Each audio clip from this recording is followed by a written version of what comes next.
Good afternoon. First of all, I told John today that I feel like I'm amongst the ECE All-Star team, and I'm the equipment manager here today.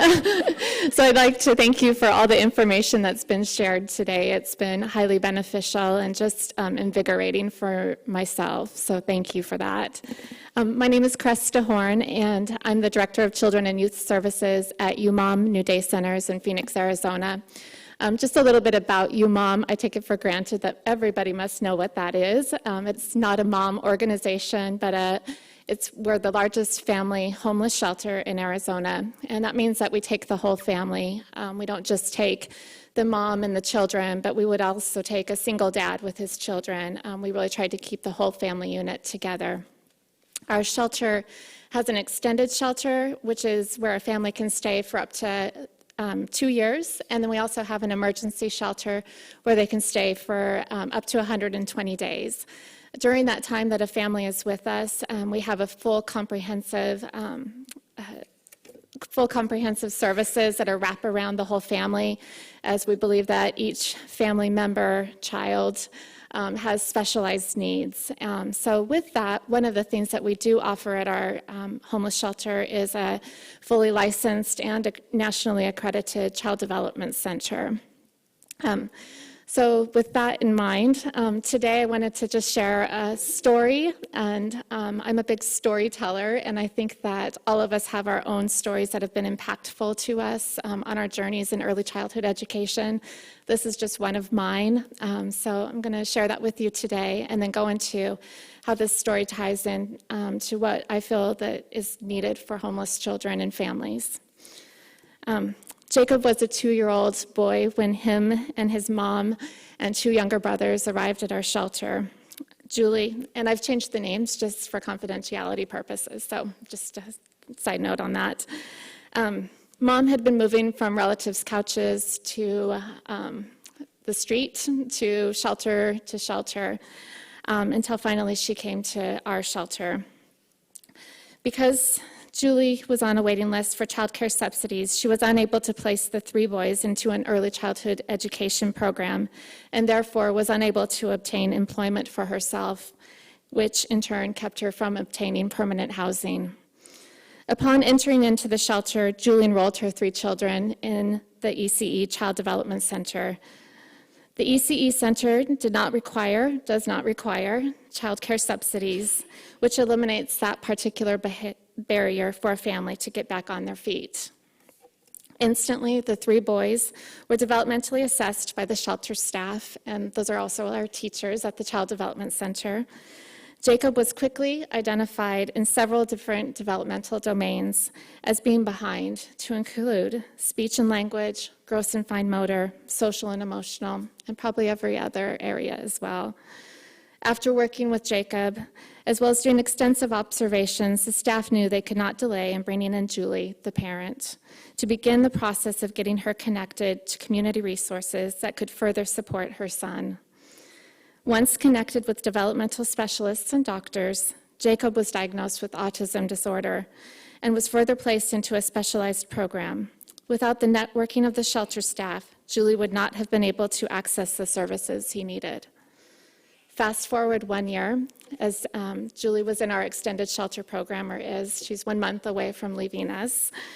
Jacob is a happy, thriving 3-year-old who attends a school that is specialized in working with children with autism disorder. Julie has attained employment and now also has obtained the state child care subsidies. When Julie moves out in 1 month, she will have permanent housing, a job, along with a supportive early childhood education program and specialists that will continue to support her child, Jacob. As illustrated in this story, above one can see that there were 4 key factors that came into place to move Jacob through the continuum of care. Transitional supports were put into place in order that not only Julie would be successful as a parent, but most importantly, Jacob would be. Each component of the continuum tying to the active engagement of the individuals that have the first contact with the family. Engagement, as defined by Erickson and Page, is a process by which a trusting relationship between worker and client is established.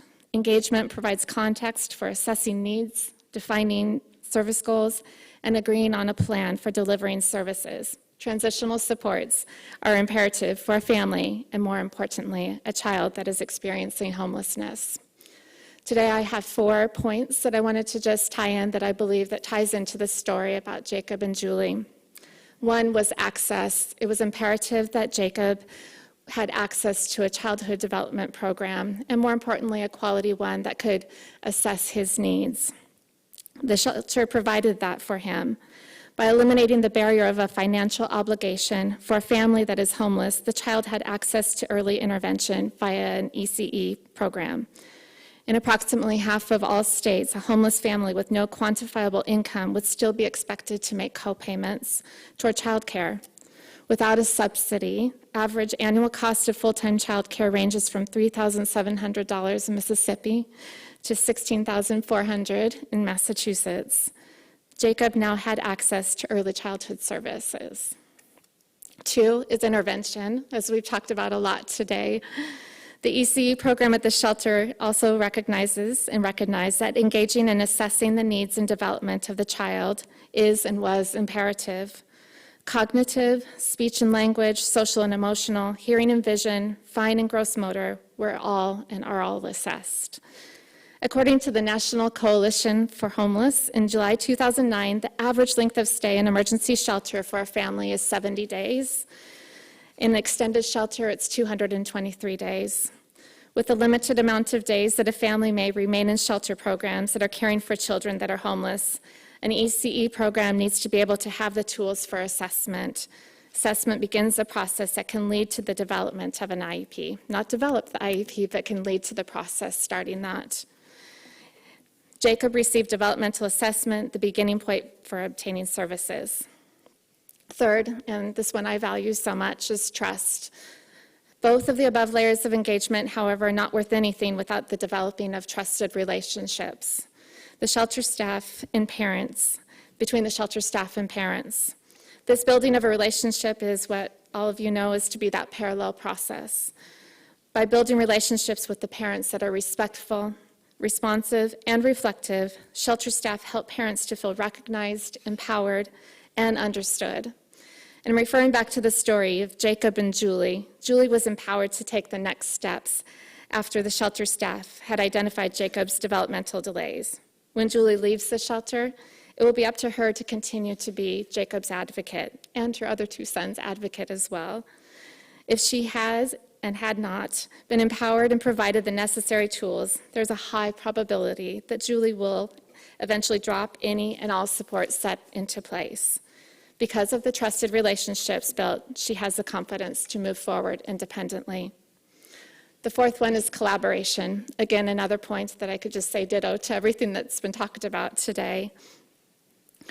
Resources included the relationships with the local schools, to include developmental preschools, homeless liaisons, which are the liaisons at the schools that the McKinney-Vento Homeless Education Assistance Act has put into place. Community doctors, speech pathologists, occupational therapists, on and on the list goes. Communication and releases of information, which we value very, as you want to keep a family's information confidential. Those releases of information are vital to have in place between the shelter program and these resources here. Jacob's needs were and are met because of the collaboration between the shelter staff and all the participating doctors and specialists. In summary, as demonstrated in Julie and Jacob's story, establishing the 4 levels of engagement, access, intervention, trusted relationships, and collaboration and connection to community resources are paramount in the continuum of care for a homeless child from birth to age 8. I'd like to end with a well-known quote that Barbara in our last panel actually quoted as well, and it sums up what I believe to be true. It takes a village to raise a child. The shelter cannot support the family alone, nor can the doctor or the homeless liaison or the therapist. It takes all that have contact with the child to raise them and help them on their journey. Thank you.